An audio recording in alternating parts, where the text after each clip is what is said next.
এই কাপড়টা আমি একটা অর্ডারের জন্য এনেছিলাম, অর্ডারটা এখনও কাজ চলছে। তার মধ্যে আমার একটা ইয়াররিংস খুব ভালো মানে মনে হলো এই ডিজাইনটা খুব ভালো লাগবে, তাই আমি ঝটপট করে নিলাম। দেখো এমডিএফ বোর্ডটার থেকে একটু বড় মাপের কাপড়টা একটু কেটে নিলাম, দেন সাইড দিয়ে ছোট ছোট কাট দিয়ে দিলাম। তোমরা এইভাবেও মুড়ে দিতে পারো, কিন্তু আমি একটু কাট দিয়ে দিই, কাট দিলে যেটা সুবিধা হয় সেটা তোমাদের বলছি। এরকম ছোট ছোট কাট দিয়ে দেবো পুরো সাইডের কাপড়টা, এক্সট্রা যে কাপড়টা আছে পুরোটাতে। খেয়াল করে করবে যেন মেন কাপড়টা মানে এমডিএফ বোর্ডের মাপের ওর ভিতরে যেন কাটটা না যায়। দিয়ে এবার সাইডে গ্লু লাগাবো এবং কাটগুলো দেখো এইভাবে টেনে টেনে যখনই লাগাবো আমাদের শেপটা কিন্তু খুব সুন্দর আসবে। মানে এমডিএফ বোর্ডের বা যে কোনো বোর্ড দিয়ে যেটা করছো সেই যেই মাপের যেই রকম শেপের কাটবে সেই রকমই শেপটা আসবে। দেখো এইভাবে চারিদিকটা আমরা মুড়ে দেবো, একটু টাইম লাগে কিন্তু সুন্দর হয় জিনিসটা। দেখো এবারে তোমাদের দেখাচ্ছি, দেখো ভীষণ সুন্দর একদম পারফেক্ট শেপটা এসছে। এইভাবে নিয়ে পর এবার এটাতে আমরা একটা চামচ অ্যাড করব। এই গোল্ডেন চামচটা নেব, চামচটার মিডিলটা একদম ফাঁকা রয়েছে প্লেন, তাই ওইটাকে ডেকোরেট করার জন্য আমরা মিরর আর এই বল চেনটা নিয়ে করব। ঝট করে মিররটা এরকম লাগিয়ে দেবো এবং মিররটা লাগানোর পর যেহেতু সাইডটা একটু খালি থাকছে তার জন্য ওখানটা আমি বল চেনটা দেবো।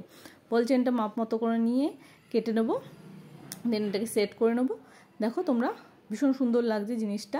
এবার এটাকে ইয়াররিংস বেসটার উপর লাগাবো। ওই যে গোল্ডেন চামচটা সেটার নিচে দেখো একটা লুপ আছে, ওখান দিয়ে আমি একটা ছোট্ট ঝুমকো হ্যাং করব। পিছনে গ্লু লাগিয়ে পরে আমি এটাকে সেট করে দিলাম। এবার এটাকে শুকোনোর জন্য রেখে দেবে। এটা শুকিয়ে যাওয়ার পর এটার পিছনে আমরা ঝুমকো অ্যাড করব।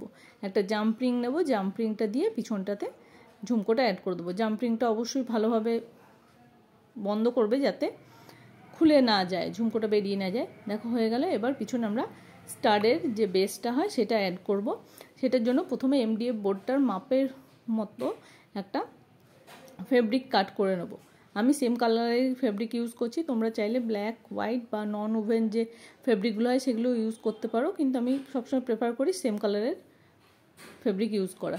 ওইটাকে নিয়ে ওইটার মধ্যে ব্যাক যে স্টাড বেসটা হয় সেটাকে এক্সট্রা কাপড়টা যেটা সেটার মধ্যে লাগিয়ে নেব, দেন পিছনটাতে সুন্দর করে সেট করে দেবো।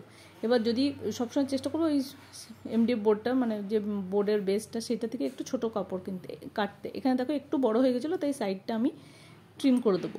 দেখো সুন্দর করে কেটে দিলে ব্যাস আমার ইয়াররিংস রেডি। কেমন লাগলো জানিও। বাই।